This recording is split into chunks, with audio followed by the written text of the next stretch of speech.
أعوذ بالله من الشيطان الرجيم بسم الله الرحمن الرحيم Assalamu alaikum. Je cherche la protection de Dieu contre le Satan de lapidé, de par le nom de Dieu, tout clément et tout plein de miséricorde, que la paix soit sur vous. Actuellement, on parle beaucoup, on en parle depuis des années, les musulmans, le comportement qu'ils ont, ce qui se passe, les agressions envers les enseignants et autres personnes qui ne sont pas musulmanes, ou contre des musulmans eux-mêmes, qui ne veulent pas se considérer comme ceux qui veulent être. Je parle de ceux qui appliquent un certain fanatisme, un certain intégrisme, une certaine idéologie de la religion musulmane qui ne cherche que la paix et la miséricorde de Dieu. En plus, malheureusement, avec tous ces amalgames, tous ces problèmes que supportent toutes les populations, ne serait-ce qu'en France et dans nos quartiers pauvrement intellectualisés, malheureusement, où je ne parle pas que les gens dans les quartiers ne sont pas intellectuels, au contraire, nous avons beaucoup d'intelligence, même parmi cette jeunesse, mais malheureusement, certains profitent de proxénétisme pour propager des idées, des fondements qui n'ont rien à voir avec la religion musulmane, de peu ou de près. Il est aussi, malheureusement à cause de cela, de cet engrenage, on fait tout pour stigmatiser la vie du musulman, sa pension, comment il doit s'habiller, comment il doit régir sa vie, s'il faut qu'il aille à la mosquée, et comment il doit être dans son comportement à la mosquée, et de quoi quel sujet il doit aborder. Aussi dans les écoles, au niveau de l'enseignement, doit-on plus parler de la religion musulmane et de toutes les autres religions, et de tout ce qui apporte de près, de peu, la religion musulmane. Moi, je suis pour la liberté d'expression, et on ne doit pas empêcher qui que ce soit à dire ce qu'il a envie de dire. C'est son vrai problème entre lui, et même s'il croit entre son créateur, et s'il ne croit pas entre son âme, entre guillemets. Malheureusement, il y a aussi le problème de la nourriture, de certains qui vont dans les écoles, qui veulent obliger les gens à dire au recteur d'académie ou aux mairies, aux écoles primaires et maternelles, les enfants, je veux qu'ils mangent des halal, c'est-à-dire du licite. Le problème, c'est de savoir ce que veut dire quoi le mot halal, ce qui est licite, c'est très important. Et malheureusement, on a une ignorance de ce côté. Et donc, je vais vous rappeler un verset, une parole de Dieu, tout puissant et tout miséricordieux. Ce sujet a déjà été abordé sur le site de la mosquée de Thouars, sur la viande des gens des livres ou les nourritures autorisées. Donc dans la sourate Al-Maïda, la table qui porte bien son nom, la table servie, au verset 5, ayat Khamsa, je vais le dire en français déjà, vous sont permis, non, on va le dire en arabe parce qu'après il y a toutes les traductions, les interprétations en français. Ce sera pas plus simple parce que souvent les gens ils connaissent le Coran par cœur, mais ils ne connaissent pas le sens des versets qui sont dans le Coran, c'est-à-dire la parole de Dieu. Le Coran, c'est la parole révélée, l'écriture, si on veut, la récitation, et le livre en même temps. Mais c'est pas le livre en tant que papier, c'est un livre céleste. Donc en arabe, on dit, excusez-moi, أعوذ بالله من الشيطان الرجيم بسم الله الرحمن الرحيم اليوم أحل لكم الطيبات وتحموا الذين أوتوا الكتاب les gens des livres حل لكم. On ne va pas aller au plus loin que du verset parce que le verset en lui-même, il dit vous sont permises aujourd'hui les bonnes nourritures, aujourd'hui. Donc il faut aussi savoir quand a été révélé ce verset du Coran. Donc à vous de chercher, faites un peu d'effort. Est-ce que c'est de la période mécoise? Est-ce que c'est de la période médinoise? Et de quelle période mécoise on parle? Est-ce que c'est avant Hijra ou après. Renseignez-vous, je vous laisse quand même un peu de travail à faire et vous allez comprendre ce mot aujourd'hui. Vous est permise la nourriture des gens du livre. Des gens du livre. On va lire après. Et votre propre nourriture leur est permise. C'est-à-dire, vous est permise. Wa ilun lakum wa tahammukum, propre nourriture. Ilun lahum wa musannatun minna al-muminati wa al-mushanatu minna alladina utu al-kitab min kablikun.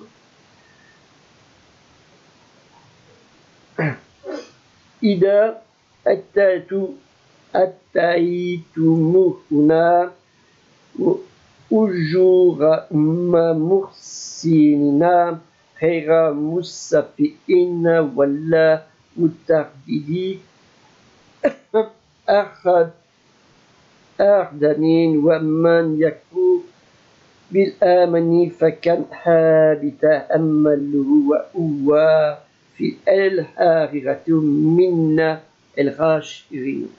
C'est le verset complet en fait, mais ce qui nous concerne c'est, donc je vais reprendre déjà dans celui-ci, c'est très simple, il est français arabe phonétique.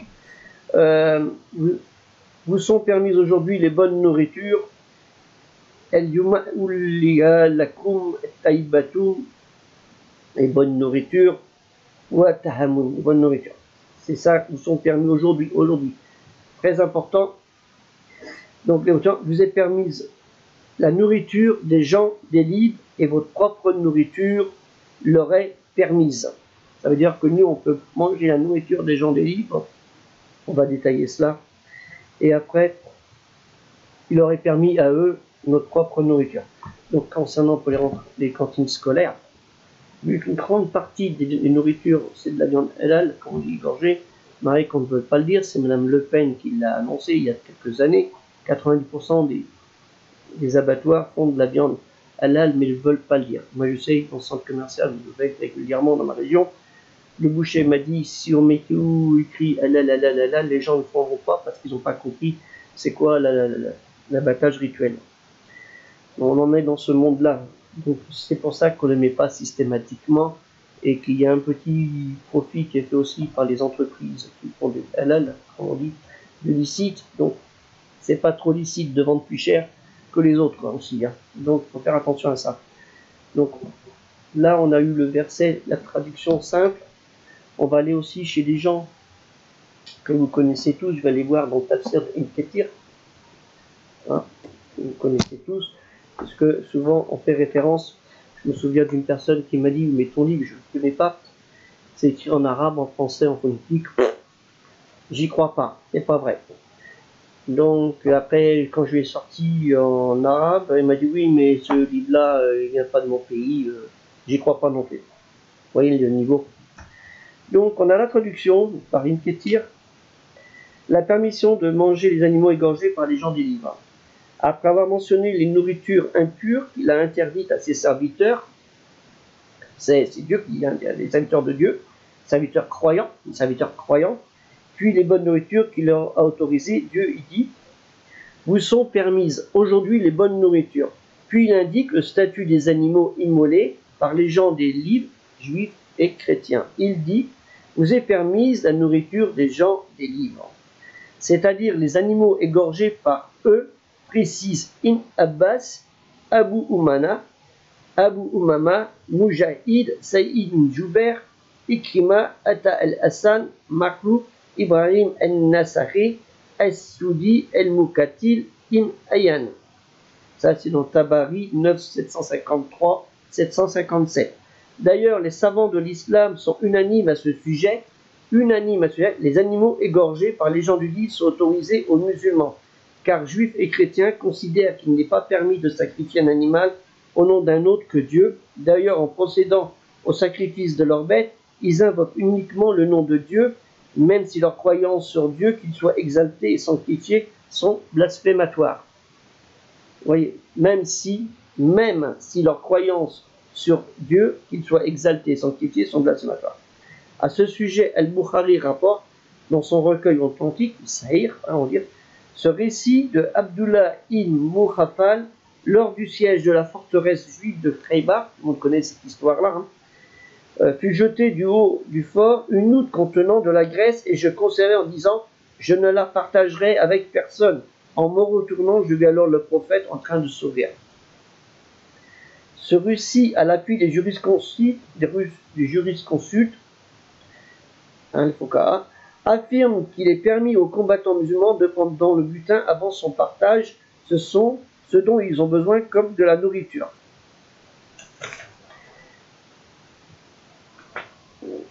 Donc je vous conseille de lire et votre propre nourriture leur est permise. Autrement dit, il vous est permis de leur donner à manger de la viande des animaux que vous avez égorgés. Autant vous pouvez donner à manger votre nourriture pour les musulmans et les non-musulmans, aux juifs, aux chrétiens, ou ce que vous voulez, que autant que vous pouvez manger la viande des juifs et des chrétiens. Après, il va falloir respecter, parce qu'on nous a dit, oui, mais les chrétiens, c'est pas les mêmes qu'avant. Alors, il faut savoir que quand vous regardez les évangiles qui ont été écrits au 1er et 2e siècle, après Jésus, de notre ère, comme on dit, c'est le même que maintenant, ils n'ont pas changé. Après, c'est l'interprétation qu'on en donne. C'est pour ça qu'il y a eu un schisme entre les catholiques, les protestants et autres, ça existait. Donc on en est à ce stade-là. Mais le texte en lui-même, il n'a pas changé. Vous pouvez le lire en araméen, c'est l'original, après c'est le grec, et après c'est le latin, et après c'est le français. Et les Anglais, ils ont été directement, ils ont enlevé le latin, on dit non, tout le monde a le droit à la culture, d'abord c'est le schisme, c'est ce qu'a fait les luthériens. Ils ont dit pourquoi il y aurait que les gens, les prêtres qui pourraient simplement lire les évangiles et le comprendre, alors qu'il peut être à la portée de tout le monde. D'où l'origine de Gutenberg, la Bible. L'imprimerie existait bien avant Gutenberg, mais Gutenberg a inventé ce système de comment on fait l'imprimerie actuelle. Mais elle a été écrit, l'imprimerie existait bien avant avec les Chinois et autres. Donc là, dans le Saïr, vous avez une référence qui vous explique concernant pour la viande des gens des livres. On va regarder aussi, on va regarder un peu partout, Aïssar el-Tafsir de Assad Mahmoud el-Hawad, excusez-moi, donc dans le tome 1. Il t'interroge sur ce qu'il aurait permis, vous sont permis les bonnes nourritures, excusez-moi, c'est dans le 5, au 4-5. Vous sont permises aujourd'hui les bonnes nourritures, vous sont permises la nourriture des gens des livres, et votre propre nourriture leur est permise. Vous sont permis, ça veut dire. Oui, il ramène une chose. Donc, vous voyez ce qu'il dit. Donc, dans le 5, alors après avoir évoqué les mauvaises nourritures qui sont interdites et les bonnes qui sont licites pour ses serviteurs, on avait toujours la même chose. Inquiétir, oui, on va aller voir. Dieu, le Très-Haut, mentionne le statut des bêtes égorgées par les gens de l'Écriture, à savoir les Juifs et les chrétiens. Et il dit à cet égard qu'il est permis aux musulmans de consommer la chair des bêtes égorgées par les gens de l'Écriture parce qu'ils considèrent illicite d'immoler un animal en prononçant un autre nom que celui de Dieu. Ça veut dire que si on n'a pas dit un autre nom que Dieu, ou autre, c'est pas grave. Dieu le Très-Haut a rendu licite aux musulmans la consommation des bêtes égorgées par les gens de l'Écriture dès lors qu'il ne s'agit pas d'une bête dont Dieu a interdit de consommer la chair. Donc vous voyez avec le verset avant, et les autres versets qui expliquent ce que vous pouvez manger, ce que vous ne pouvez pas manger. Mais la viande des gens des Écritures, qui est la même, puisque en fait les Juifs ne mangent pas la même chose font comme nous, ils ont une liste plus d'autres animaux qu'ils ne mangent pas. Donc référez-vous ça à la Bible, vous allez voir, c'est très intéressant. Donc il leur permet ainsi, après c'est pour les femmes, c'est autre chose, mais dans la première partie de ce verset qui nous concerne, c'est la nourriture qui est autorisée, pas autorisée de manger. Donc à savoir après, sur le site de la mosquée de Thouars, j'explique que les gens, comment sont abattus les bêtes. Et puis les fatwas qui ont été sortis par les grands savants musulmans, dont on doit écouter aussi. Parce que n'oubliez pas que Dieu nous a dit, obéissez à Dieu, aux prophètes, à ceux qui gouvernent et aussi aux savants. Donc là aussi, on va reprendre une autre version. faire élargir vos connaissances et les connaissances de tout le monde. Donc, par André Chouraki, édition Robert Laffont, le Coran l'appelle, c'est bien, on le rappelle. Hein. On va voir ce qu'il dit, pareil. Donc 5, aujourd'hui, nous sommes toujours pareil, aujourd'hui, donc je vous ai dit de chercher à quelle période ça a été fait, vous pouvez, hein.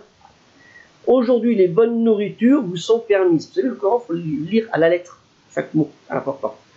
Les bonnes nourritures vous sont permises, la nourriture de ceux qui ont reçu l'écrit, alors lui il dit l'écrit, ça me parle du Coran, vous sont permises et votre nourriture leur est permise.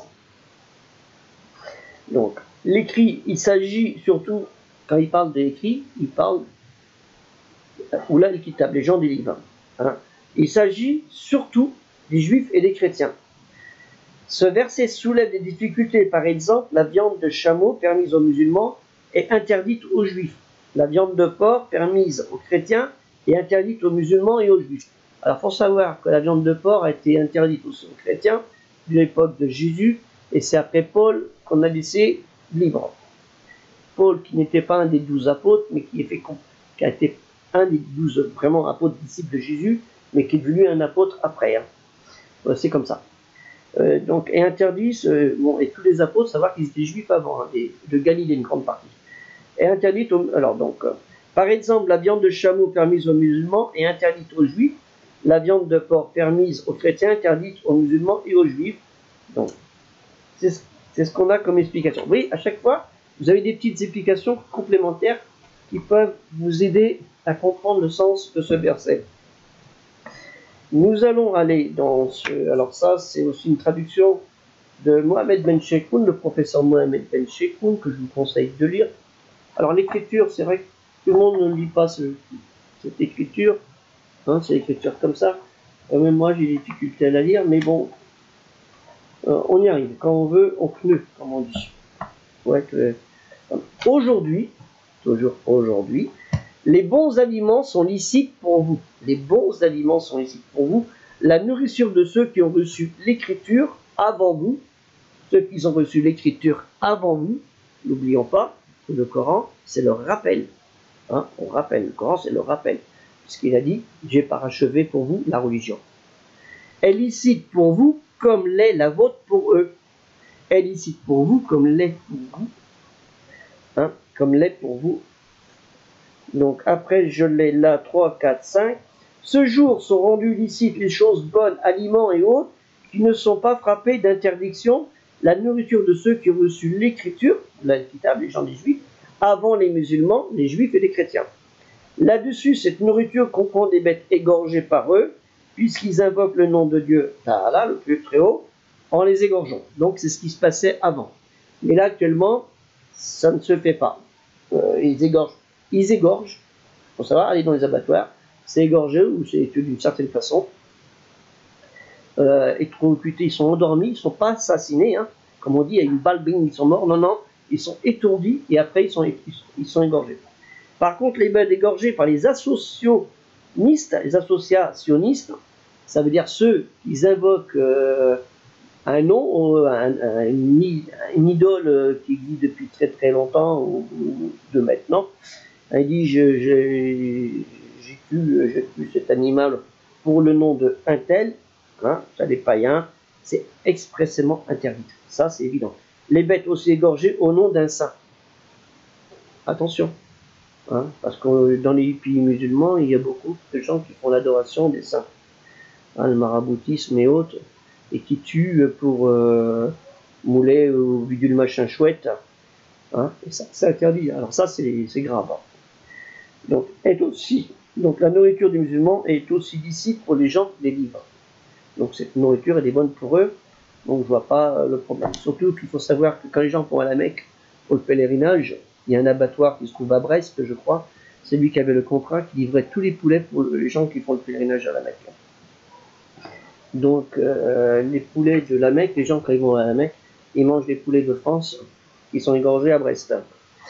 C'était une évocation. Je ne veux pas donner de la pub pour cet abattoir, mais il se trouve dans la région de Brest. C'est autre chose. Donc, 5. Donc, on va aussi là. Alors, ça, c'était par le docteur Mohamed Ben Sheikhoun, que je vous ai dit. tome 2.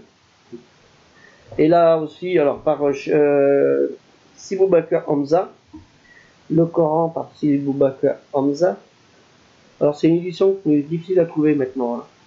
Hein. La mosquée de Saumur là, j'espère que d'autres mosquées l'ont aussi, elle est très intéressante. Alors c'est qui coûte relativement cher maintenant. Hein. C'est relativement cher. Donc, mais quand vous pouvez acheter un mouton, vous pouvez acheter un livre. Hein. Vous mettez à plusieurs. Ça ne vous fera pas de mal de ne pas manger de viande pendant une semaine ou 15 jours. Donc, on va aller là, sourate 7, excusez-moi, sourate 5, est déclaré, c'est-à-dire pour maintenant, licite pour vous en ce jour toute bonne nourriture, la nourriture de ceux qui ont reçu l'écriture est licite pour vous et la vôtre l'est pour eux. Aujourd'hui. Et quand c'est marqué aujourd'hui, il n'y a pas eu d'abrogation de ce verset. Hein. Il n'y a pas eu d'abrogation. Hein, parce qu'on dit les abrogés, les versets abrogés. Des fois, pour l'alcool, ça a été le cas. Mais pour la nourriture, il n'y a pas eu d'abrogation. Aujourd'hui, ça veut dire à partir de maintenant, vous pouvez le faire. Donc, allez, trouvez-moi un verset du Coran qui dit que la nourriture, elle est interdite maintenant. Trouvez-le-moi, je vous remercie. Hein?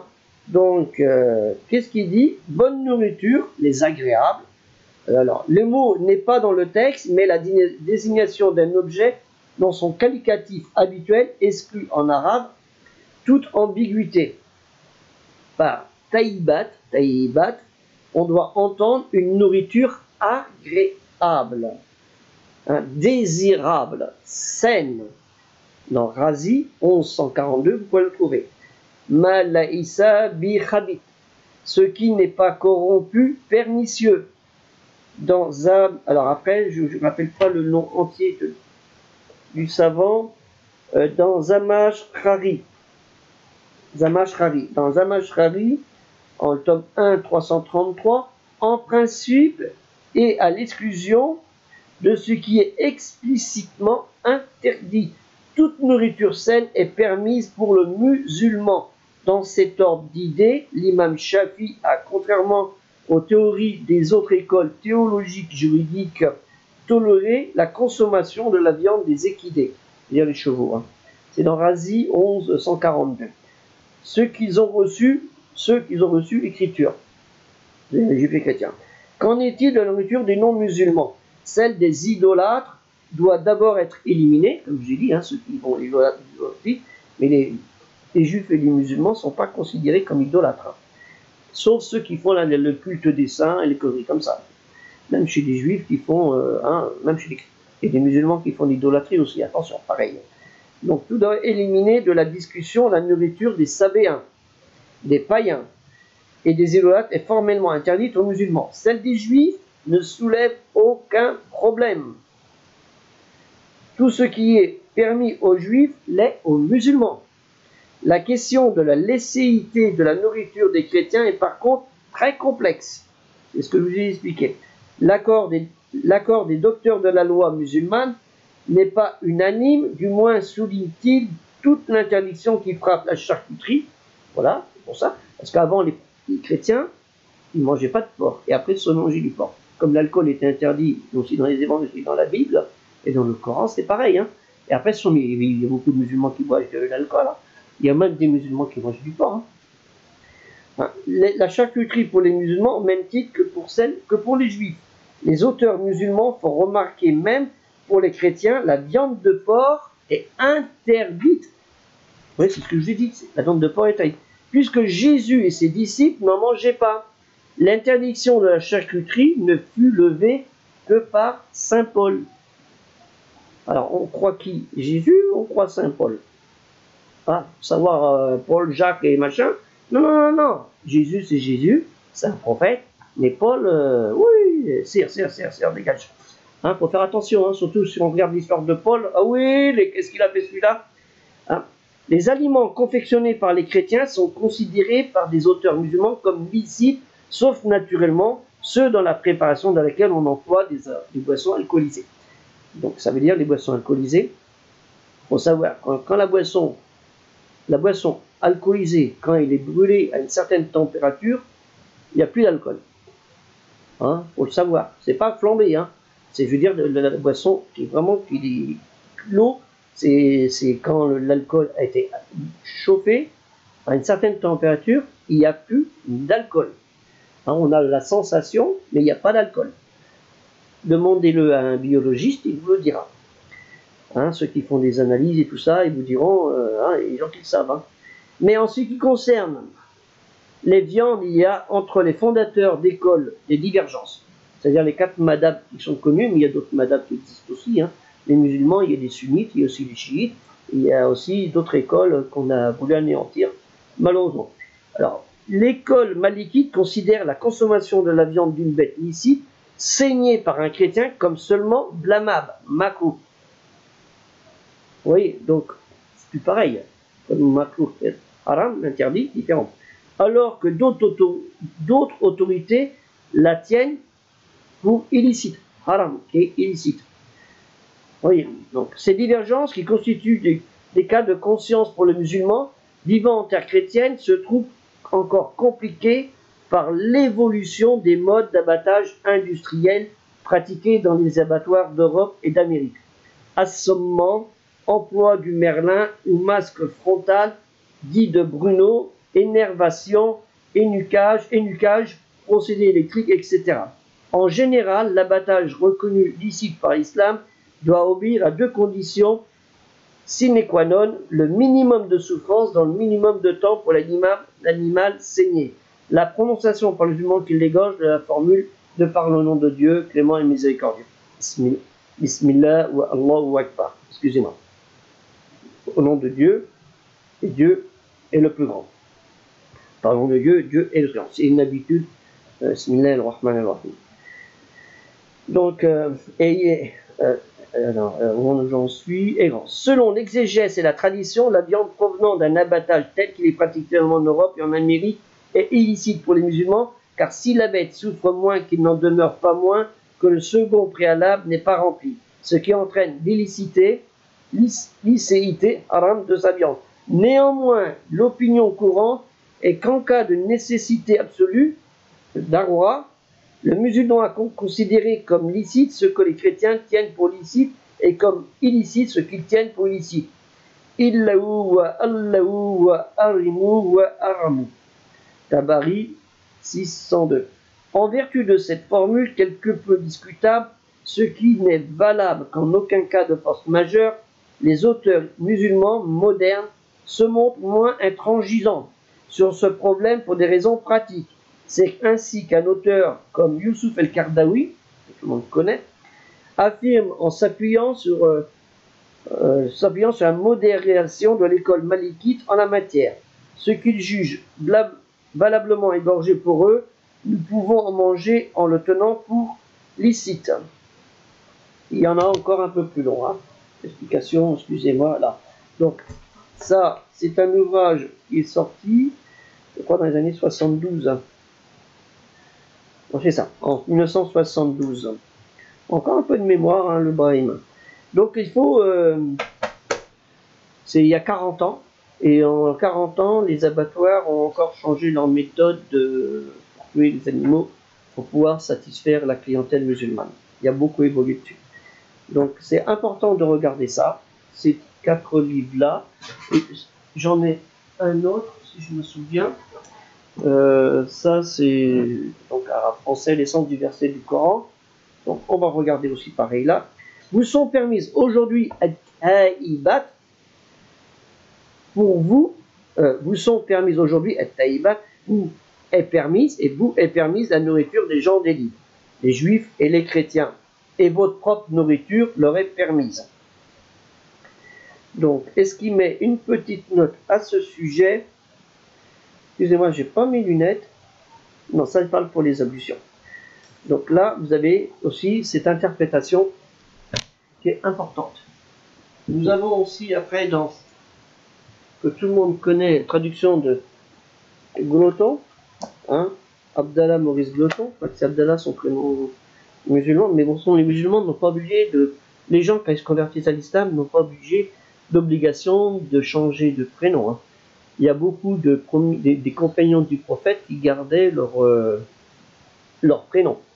Et ils n'ont pas changé. Donc les prénoms, Paul, Jacques, Pierre, hein, tu t'appelles Jacob, c'est Jacob, hein, tu t'appelles Noé, c'est nous, tu t'appelles, voilà. Ou, hein, faut voir la transcription, Joseph, Youssouf, donc c'est la même chose, hein, c'est pas parce que tu es musulman que tu dois marquer ton nom en arabe, non, non, non. Nous avons créé un peuple et une nation afin que vous compreniez. Vous comprenez très bien ce que Dieu il a dit dans le Coran sur ça.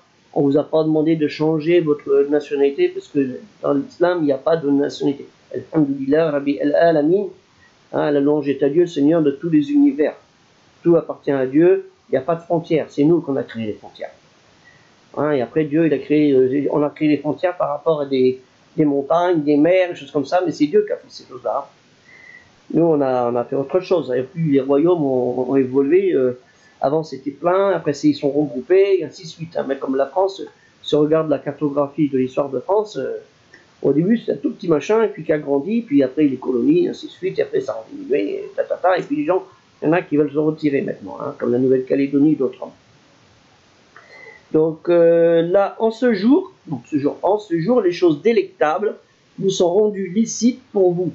Et la nourriture de ceux qui ont reçu l'écriture est licite pour vous et votre nourriture licite pour eux.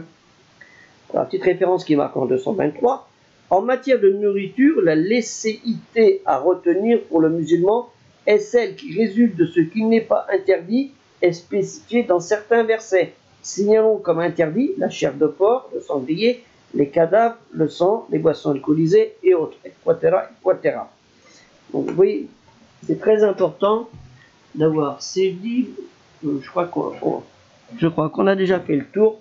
Si vous avez déjà compris ça, ce sera une chose. Ça ne veut pas dire qu'il faut systématiquement acheter la viande à la boucherie non musulmane. Non. Déjà, les commerçants musulmans, faites un effort. Arrêtez de vous enrichir sur le dos des musulmans. Hein, il y en a marre que ça fait des marges de 50% des fois. Vous achetez la viande au même abattoir hein, que les non-musulmans, au même endroit, et souvent c'est la même viande, parce qu'il y a des abattoirs, comme je vous ai expliqué, une grande partie des viandes sont abattues rituellement, parce que ça coûte beaucoup trop cher aux abattoirs de changer le mode d'abattage. À chaque fois, il faut laver, hein, faut désinfecter, ça prend du temps. J'ai travaillé dans un abattoir pour désinfecter. Je me suis même attrapé un pouce qui est devenu 4 fois comme ça, hein, à cause de l'infection. C'est pour vous dire, je sais bien comment que ça marche.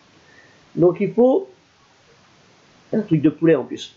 Et j'ai vu comment ils étaient abattus. Hein, ils étaient à la chaîne, on les égorgeait, clic, clac, clic, clic, clic. Et puis il n'y avait personne pour le dire. C'est ça le problème. Mais bon, maintenant, ils ont des gens qui le fassent. Il y a beaucoup de musulmans qui sont dans tous les abattoirs pratiquement de France et qui règlent ce problème. Donc il faut les commerçants arrêter de vous enrichir sur le dos des musulmans. C'est pas normal que votre viande soit 50% plus chère, qui est la même que les autres, hein, et qui a été égorgée aussi. Faut arrêter votre cinéma. Donc faut se calmer aussi un petit peu. Bon, il y a vrai qu'en région parisienne, on trouve de tout, mais c'est peut-être pas forcément de la bonne viande. C'est de la viande souvent industrielle. Donc est-ce que c'est halal de manger de la viande industrielle que de la viande bio? C'est un autre sujet là-dessus. Ça vous regarde de vous. Si vous voulez manger sainement, moi j'essaye de manger un peu sainement. Parce que la viande, quand on regarde la viande chez les musulmans, elle n'est pas forcément bonne. Pas forcément. Dans les pays musulmans, sans doute, mais ici en France, c'est pas ce qu'il y a de meilleur. Il faudrait trouver des musulmans qui fassent de la viande saine et qui abattent sainement aussi les choses. Ce serait une bonne chose. Bon, sur ce, on a fait le tour sur la viande là. Et après, c'est à vous, dans les communautés musulmanes, dans les grandes villes et moyennes villes, de discuter avec les mairies concernant les repas de substitution, comme on dit, et de ne pas imposer. Vous avez des référents en général dans les mosquées, des gens, mais notre problème, c'est qu'il faudrait peut-être que les grandes organisations, CFCM et autres, fassent leur boulot, puisqu'ils disent qu'ils représentent la communauté des musulmans, la Fédération des imams de France fassent peut-être aussi leur boulot de ce côté. C'est à eux, on leur a légiféré ce droit, donc c'est à eux de régler ce problème, et s'ils regardent simplement pour avoir des petits avantages, qu'on les aidera plus tard à ouvrir un magasin, une épicerie ou un agent de voyage pour les gens de la Mecque, c'est pas bien, quoi. Hein, quand on se sert dans une association pour son profit personnel, c'est pas bien. Quand on travaille surtout pour la communauté musulmane, on fait, comme on dit, pour l'amour de Dieu, fisabilillah, hein, et pas autrement. Donc faites ce travail-là de commun avec les gens sans vous imposer. On n'a pas à nous imposer notre religion. C'est Dieu qui a décidé que vous soyez ici. On dit 10 millions, mais je pense qu'on doit être beaucoup plus que ça maintenant, puisqu'on ne compte pas les gens qui ne sont pas recensés. On doit être beaucoup plus nombreux. Et un exemple, si les musulmans, en mois de septembre, ils disent eh ben, on va pas à l'école, on n'emmène pas nos enfants à l'école, les enseignants musulmans ils disent on va pas à l'école, on va pas faire notre boulot d'enseignant à l'école, ben, je crois que le ministère de l'Éducation nationale il va vite réfléchir, il va dire merde alors on va perdre 3 millions, 4 millions d'élèves, je sais pas combien. Ça va poser des problèmes puisque les classes seront vides et seront fermées, puisqu'ils fonctionnent qu'avec des quotas et il leur manquera des professeurs. On ne veut pas s'imposer, on veut juste faire comprendre que nous avons des droits à respecter et des devoirs, et aussi on a le droit qu'on respecte nos droits. Et c'est, comme je l'ai dit, aux grandes organisations et de faire leur boulot et non pas chacun de nous qu'on doit aller voir le maire et dire voilà, moi je veux ça, je veux ci, je veux ceci, je veux pas qu'on enseigne ceci, je veux ça. Non, ça va pas. Si vous voulez faire ça, prenez votre valise, vous dégagez. Vous n'avez rien à faire en France. Allez voir ailleurs si c'est meilleur. Et ça m'étonnerait, vu que vous êtes parti dans ces pays qui vous ont méprisé et que c'est pratiquement au 9/10 des dictatures et des gens qui vous ont pris votre argent et que c'est de la corruption à 100% à tous les coins de rue. Donc sur ce, je vous souhaite une bonne journée, Inch'Allah, que tout se passe bien durant ce confinement.